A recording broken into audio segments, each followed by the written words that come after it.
Railway సాధన సమితి ఆధ్వర్యంలో తలపెట్టినటువంటి మన సూర్యాపేటకు జాతీయ రహదారి 65 సమాంతర రైల్వే కారిడార్ను సాధించుకునే క్రమంలో సూర్యాపేట జిల్లాలో ఉన్నటువంటి అన్ని సంఘాలు, ప్రజా సంఘాలు, పార్టీలు జేఏసీగా ఏర్పాటు చేసుకొని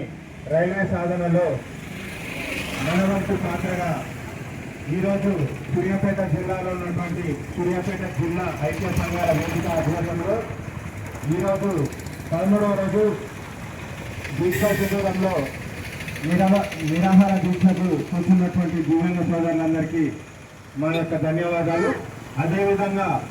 రైల్వే సాధన సమితి ఆధ్వర్యంలో తలపెట్టనున్న ప్రతి ఒక్క కార్యక్రమానికి సూర్యాపేట జిల్లాలో ఉన్నటువంటి దివ్యాంగ సంఘాలు, దివ్యాంగ నాయకులందరూ మీకు సంపూర్ణ మద్దతుగా ఉంటామని ఈ సందర్భంగా మీకు తెలియజేస్తున్నామండి. అదేవిధంగా ఎలాగైతే ఫస్ట్ ప్రకటన చేశారో మొదటిసారిగా ప్రకటన చేసినప్పుడు సూర్యాపేట మీదుగా విశాఖపట్నం వరకు రైల్వే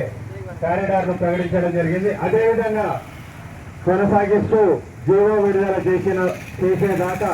సూర్యాపేట జిల్లాలో ఉన్నటువంటి రైల్వే సాధన సమితి ఆధ్వర్యంలో ఖచ్చితంగా మేము పోరాటం